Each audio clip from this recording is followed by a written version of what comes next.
ঠিক যেমন ভাবে তোমাদের পূর্ববর্তী উম্মতদের উপরও সিয়ামকে ফরজ করা হয়েছিল, লাআল্লাকুম তাত্তাকুন, যাতে করে তোমরা সবাই মুত্তাকি হতে পারো। সুবহানাল্লাহ বলেন। যাতে করে তোমরা আল্লাহ সচেতন হতে পারো। তাহলে সিয়ামকে, এই সামনে যে রমাদান আসতেছে আমার প্রিয় ভাইয়েরা, এই পুরো রমাদান ব্যাপী সিয়াম সাধন করা, সিয়াম পালন করাকে আমাদের জন্য ফরজ করে দিয়েছে কে? রমাদানের রোজা রাখার নফল নাকি? রমাদানে সিয়াম পালন করা কি নফল? সুন্নাত। তাহলে কি ফরজ? আওয়াজ করে বলেন, রমাদানের রোজা রাখা কি ফরজ?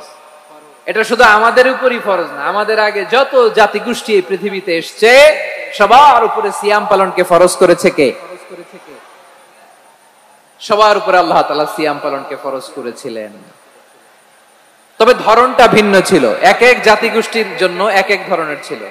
আমাদের জন্য সিয়াম ফরজ টানা 1 মাস 30 দিন বা 29 দিন।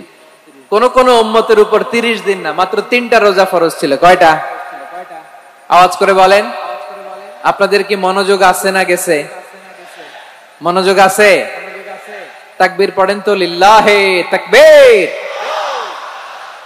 আমাদের 1 মাস সিয়াম ফরজ। পূর্ববর্তী অনেক উম্মতের উপর 1 মাস ছিল না, 3টা ফরজ ছিল। কয়টা? প্রতি মাসের 13, 14, 15 ফরজ ছিল তাদের জন্য। কারো জন্য শুধু একটা, আশুরার রোজা। কোন কোন উম্মতের জন্য 10টা।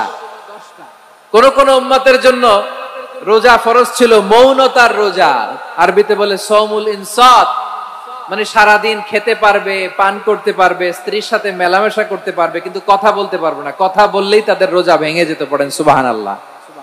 কি অদ্ভুত ব্যাপার! মৌন সম্মতির রোজা। যেমনটি সাইয়্যিদাতুনা মারিয়াম আলাইহিস সালাম বলেছেন, ইন্নী নাযারতু লির-রাহমানি সাওমা ফালান উকাল্লিমাল ইয়াওমা ইনসিয়া। তিনি বলেছেন, আজকে আমি রহমানের জন্য, মানে আল্লাহর জন্য রোজা মানত করেছি, আজকে আমি কারোর সাথে কথা বলতে পারবো না। তো রোজা রাখলে কথা বলতে পারবে না কেন? কারণ ওই শরীয়তে রোজার বিধান ছিল সকাল থেকে সন্ধ্যা খেতে পারবেন, পান করতে পারবেন, কিন্তু কথা বলতে পারবেন না। কথা বললেই রোজা ভেঙে যেত। সুবহানাল্লাহ বলেন। তাহলে সব জাতিগোষ্ঠীর উপরে রোজা ফরজ ছিল, কিন্তু ধরনটা ভিন্ন ছিল। মজার ব্যাপার হচ্ছে, আপনি বর্তমানেও বিভিন্ন ধর্মের দিকে তাকান, বৌদ্ধ ধর্ম, হিন্দু ধর্ম, খ্রিস্ট ধর্ম, তাদের মধ্যে রোজা আছে। ইংরেজরা, খ্রিস্টানরা এটাকে বলে ফাস্টিং। কি বলে? ফাস্টিং।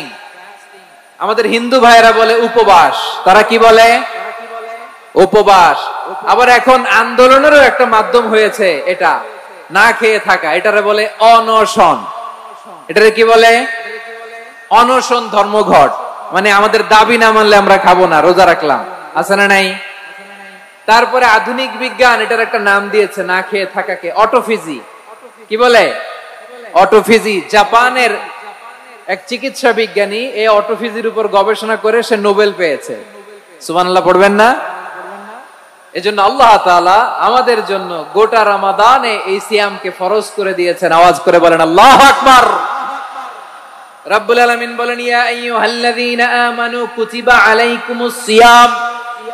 সিয়ামকে তোমাদের উপরে ফরজ করা হয়েছে, কামা কুতিবা আলাল্লাযীনা মিন ক্বাবলিকুম, যেমনি তোমাদের পূর্ববর্তীদের উপর রোজা ফরজ করা হয়েছিল, লাআল্লাকুম তাত্তাকুন, যাতে করে তোমরা আল্লাহ সচেতন হতে পারো, যাতে করে তোমরা মুত্তাকি হতে পারো। লাআল্লাকুম তাত্তাকুন, যাতে করে আমরা আল্লাহ সচেতন হতে পারি, আল্লাহ কনসিয়াসনেস আমাদের মধ্যে গ্রো করে। এটা হচ্ছে রোজার prime objective, the prime objective of সিয়াম। অনেকে জিজ্ঞেস করলে অনেকে বলে রোজার মূল উদ্দেশ্য হচ্ছে না খেয়ে থাকা। না। অনেকে বলে গরিবদের কষ্ট অনুধাবন করা রোজার উদ্দেশ্য। না। রোজার উদ্দেশ্য কি? সিয়াম পালনের উদ্দেশ্য কি? এটা আল্লাহ তাআলা স্পষ্ট এই আয়াতের পেছনে বলেছেন যে লাআল্লাকুম তাত্তাকুন, যাতে করে তোমরা আল্লাহ সচেতন হতে পারো, আল্লাহ ভীতি তোমাদের মধ্যে গ্রো করে, গড কনসিয়াসনেস, আল্লাহ কনসিয়াসনেস, আল্লাহ সচেতনতা যেন বাড়ে, দ্য সেন্স অফ অ্যাকাউন্টেবিলিটি। আল্লাহর সুপ্রিম কোর্টের কাঠগড়া এই দুনিয়াতে আমি যাই করলাম তার সবকিছু যে পাই টু পাই হিসাব দিতে হবে, এই sense, to enhance the sense that whatever we do Allah is watching me. আপনি যাই করেন কেউ দেখে না, কিন্তু দেখে কে? শুরুতেই তো জিজ্ঞেস করেছিলাম যে কেউ যেটা দেখে না সেটা দেখেন কে? কেউ যেটা শোনে না সেটা শোনেন কে? এর নাম হচ্ছে লাআল্লাকুম তাত্তাকুন, যাতে করে তোমরা আল্লাহ সচেতন হতে পারো, আল্লাহ ভীরু হতে পারো। দুনিয়ার কেউ দেখে না, কিন্তু আল্লাহ দেখে। এটাই রোজার মূল শিক্ষা। আমার প্রিয় ভাইরা, আপনি লুকিয়ে লুকিয়ে ঘরের ভেতরে অন্যায় করেছেন, পাপ করেছেন, আপনার বাবা দেখে নাই, মা দেখে নাই, স্ত্রী দেখে নাই, কিন্তু দেখেছে কে? আল্লাহর চোখ ফাঁকি দেয়া যায়? আচ্ছা, বুঝে থাকলে বলেন তো, সিসি ক্যামেরার চোখ ফাঁকি দেয়া যায় কি যায় না?